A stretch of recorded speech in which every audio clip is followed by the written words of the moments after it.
Hi guys! Welcome back again to my channel at kung bago ka pa lang dito ay subscribe mo na yan at pindutin mo na din yung notification bell para lagi kang maging updated sa mga next uploads ko. At kung bago ka pa lang dito ay pwede kang sumali sa may GCash giveaway ko every month. I-PM mo lang ako sa may Facebook page ko para maisali na din kita. And for today's video nga pala ay may share ako sa inyo panibagong loan application at ito ay sinuggest ng isang nag-comment sa my previous vlog ko. So, eto siya. At ngayon na nga ay re-reviewin natin. Tingnan natin kung ito ba ay makakatulong sa inyo na nangangailangan ng pera or isa na naman pong loan shark. Bago kayo mag-apply sa mga ganitong loan application, bago nyo i-share ang mga information nyo, mga personal info nyo, ay pwedeng panoorin nyo yung vlog na to para malaman nyo kung legit nga ba or mababaon lang kayo sa utang. Pero bago tayo magsimula ay ipopromote ko muna itong Chloe's Coffee Shop. Mabibili sa may Pampanga City at ito ang kanilang Facebook page. So bili kayo sa kanila at super sarap, hindi tinipid at pure na milk saka coffee ang pinag-blend dito. At meron ditong parang icing na whipped cream na parang ice cream na masarap talaga. So ayan lang, bili kayo sa kanila.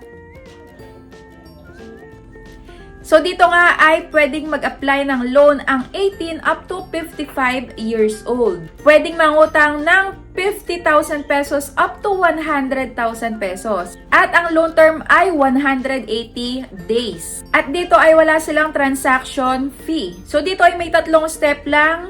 Isang ID lang din ang kailangan. At SEC registered din. Pero laging tandaan na hindi porket naka-registered to sa may SECI, legit na itong loan application na to. Kaya tara, i-try na natin. So itong loan application nga pala na to ay ang Titan Wallet Loan Application. So kung nakikita nyo na to sa may mga, sa Facebook, sa may YouTube at iba pang online platforms, ay huwag nyo munang subukan. So tingnan nyo muna tong video na to kung maganda nga. In-install ko na. At ito ay may 4.4 na ratings sa may Play Store. So syempre bago ka makapag-login or makapag-register, kailangan ng phone number. So dito ay click mo lang yung send, tapos merong lalabas ditong verification code sa may ibaba. At dito naman sa may ibaba ay i-click mo lang tong circle para sa may user privacy policy. At pagkayari mong mailagay itong verification code ay click mo na yung sign in. So dito ay automatic na may nakalagay na verification code na agad kahit hindi ko pa itinatype. So sige, mag next step na tayo. At ito na yung nakalagay agad sa may homepage niya. Ang maximum borrowable is, ilang zero ba meron to? 1, 2, 3, 4, 4, 5, 6. Up to 1 million ang maximum na pwede nating mautang. So tingnan natin kung totoo. So, napakasimple lang nung kanyang homepage. Meron dito sa baba na loan sa Me. So, syempre, pagka pinindot natin tong Me, andito na yung basic information, yung email, at WhatsApp. So, ito, customer service, pwede mo silang kontakin if ever na magkaroon ng problema or kung may gusto kong linawin about dito sa kanilang loan application. So, dito merong quit para kung gusto mong mag-quit or mag-sign out or mag-log out sa kanilang loan application ay ayan, quit. Meron din dito user privacy policy kung gusto mong basahin. So, eto sa may ibaba. At kung makikita nyo nga dito sa may account balance ay dito lalabas yung amount na ilo-loan mo nga. I-try na natin. So, i-click ko na tong loan sa may ibaba. At eto na, magi-start na akong maglagay ng personal information. So, ito yung mga information na hihingi nila. Full name, tapos birthday, type of ID, ayan, gender, civil status, level of education, email, at current address. So, dito sa may type of ID, ano-ano ba yung mga hinihingi nila? Pwede dito yung UMID, passport, voter's ID, driver's license. So, yun lang. Ang next step naman, ilagay nyo na yung civil status nyo, tapos level of education, ano yung napagtapusan mo. Tapos, syempre, email, address mo. So, yung Gmail mo, at current address nga. After nun ay eto na ang lalabas. About naman sa may job information mo. So dito, una, type of job. Ano-ano ba ang pamimilian dito? Self-owned company, salaried, or self-owned company ulit. So ayun, dalawa lang yung pamimilian. So kung ikaw ay merong nakakatanggap ka ng salary ay salaried ang pindutin mo. Next naman ay yung sahod mo, magkano ang sahod mo every month. So dito ay may pamimilian ka lang din na bracket at kapag nakapili ka na ay click confirm lang. At yung last naman is monthly household income. So lahat-lahat kayong nasa bahay nyo, magkano yung kinikita nyo. At after nun ay kung meron ka pang other income, kung wala ay no lang. So dito ay ine-next ko na. So next na is yung about bank information. So ito, ano kaya yung mga bank na meron sila?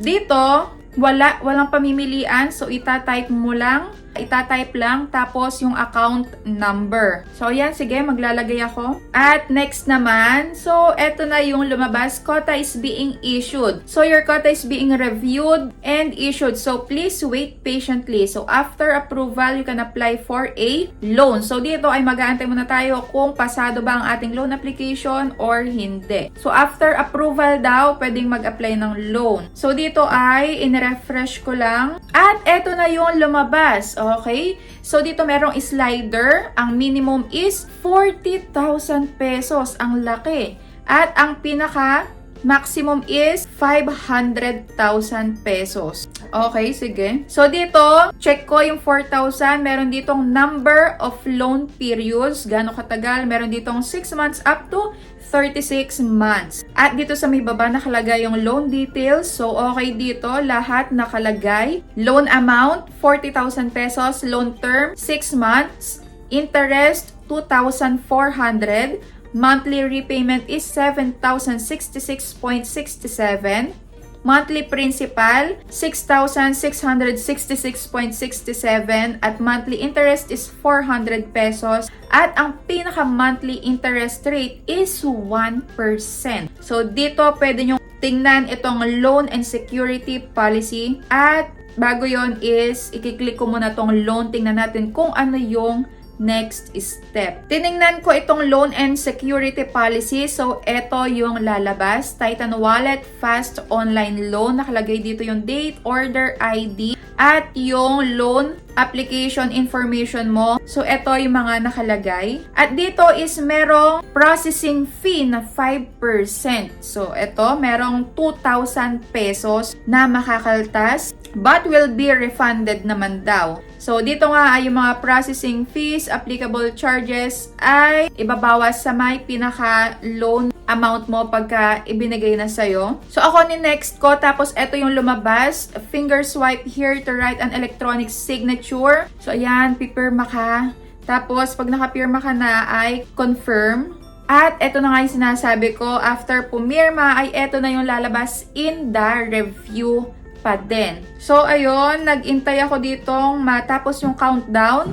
And then, ito na ang lumabas. So, lumabas na yung repayment plan, yung date, kung kailan magbabayad, saka yung repayment amount. At dito naman, tinry ko kung mawi-withdraw ko is, ito na ngayon ang lumabas. Chinek ko nga pala yung Gcash ko dahil Gcash yung nilagay ko dito.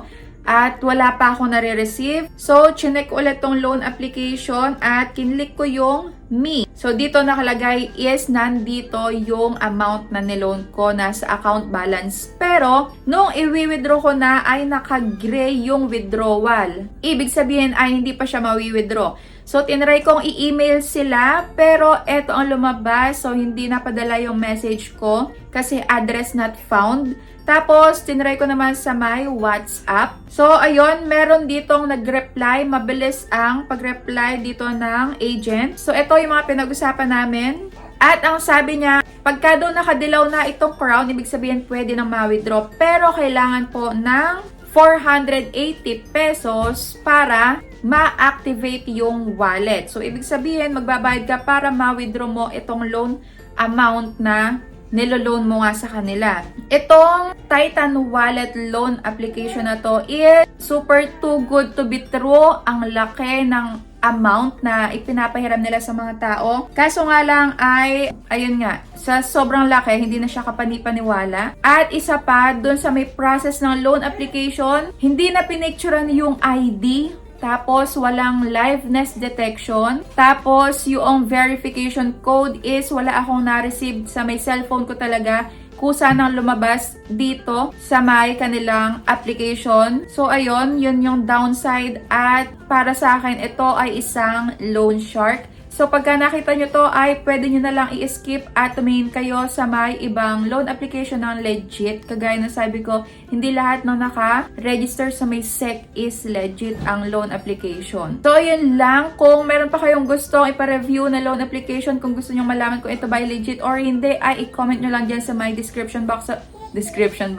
Ay i-comment nyo lang dyan sa may comment section, tapos i-review natin. Thank you for watching!